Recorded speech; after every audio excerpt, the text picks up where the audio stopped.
আসসালামু আলাইকুম। আশা করি সবাই ভালো আছেন। শীত এলেই আমাদের মনে পড়ে যায় খেজুরের গুড়, নতুন চাল আর নানান রকম পিঠার কথা।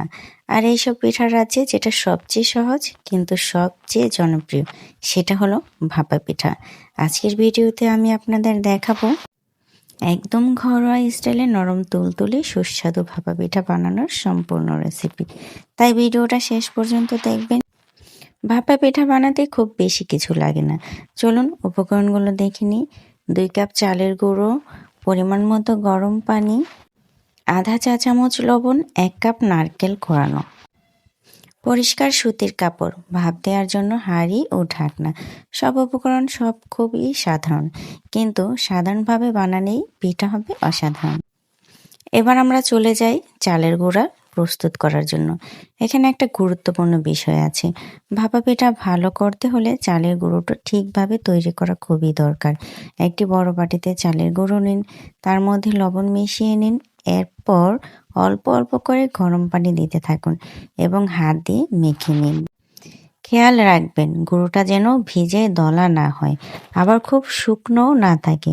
হালকা ঝুরঝুরে অবস্থায় থাকলেই পারফেক্ট। এবার বানাবো ভাপা পিঠার পুর। একটি পাত্রে নারকেল কোড়ানো নিন, এর সঙ্গে গুড় বা চিনি মিশিয়ে নিন। যদি গুড় ব্যবহার করেন তাহলে স্বাদ আরও ভালো হবে, আর এই পুর ভাপা পিঠার আসল স্বাদ এনে দেয়। দেখতেই পাচ্ছেন, এবার পিঠা বানানোর পালা। চুলায় ভাপ দেওয়ার জন্য হাঁড়িতে পানি বসিয়ে দিয়েছি অলরেডি। পানি ফুটে এলে তার উপর ছাঁকনি বা পিঠা আমি বসিয়েও দিয়েছি। তারপর পরিষ্কার সুতির কাপড় বিছিয়ে নিয়েছি, আর সেই কাপড়টা দিয়ে খুব সুন্দর করে আমি পিঠা যেই হাঁড়িতে বা যেই বাটিতে করে আমি বানাবো সেটাকেও রেডি করে নিয়েছি। আর আমি আমার এক একটা প্রয়োজন মতো এক এক রকমের ডিজাইনের বাটি নিয়ে নিয়েছি। আপনারা চাইলে সেভাবে নিয়ে নিতে পারেন। আর তারপর সেই বাটিতে কিছু পরিমাণে নারিকেল আর কিছু পরিমাণে গুড় বা চিনি, আপনারা যেটাই নিয়ে থাকুন না কেন, এভাবে এক এক করে এক একটা পিঠা বানিয়ে নেবেন।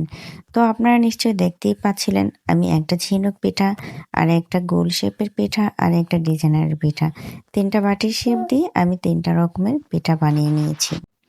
সব পিঠা তৈরি হয়ে গেলে ঢাকনা দিয়ে ভালো করে ঢেকে নিন। মাঝারি আঁচে 10 থেকে 12 মিনিট ভাপে রাখুন।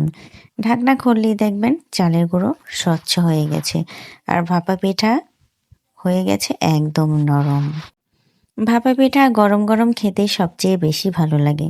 চাইলে পাশে গুড় বা মধু রাখতে পারেন, আর 1 কাপ গরম চা হলে তো কথাই নেই। শীতের সকাল, ভাপা পিঠা আর পরিবারের সবাই একসাথে, এই আনন্দটাই ভাপা পিঠার আসল স্বাদ। আজকের ভিডিওটি আমি আপনাদের দেখালাম ঘরোয়া স্টাইলে ভাপা পিঠা বানানোর সহজ রেসিপি। ভিডিওটা ভালো লাগলে অবশ্যই লাইক দিয়ে পাশে থাকবেন, আপনাদের বন্ধুদের সাথে শেয়ার করবেন। আর এমন আরও পিঠা ও রান্নার ভিডিও পেতে চাইলে সাবস্ক্রাইব করে পাশে থাকবেন এবং বেল আইকনটি ক্লিক করে রাখবেন। আপনাদের এই ছোট ছোট ভালোবাসা আমার জন্য অনেক আনন্দ বয়ে আনে, আর নতুন নতুন এবং আরও সুন্দর এবং সহজ রেসিপি বানানোর জন্য আমাকে অনেক উৎসাহিত করে থাকে। তো আপনারা যদি এভাবেই আমার পাশে থাকুন ভালোবাসা দিয়ে, ইনশাল্লাহ আপনাদের এতটুকু প্রতিশ্রুতি দিতে পারি আর সুন্দর সুন্দর ভিডিও আপনাদের পাশে নিয়ে আসবো ইনশাল্লাহ। সবাই ভালো থাকবেন। আল্লাহ হাফিজ।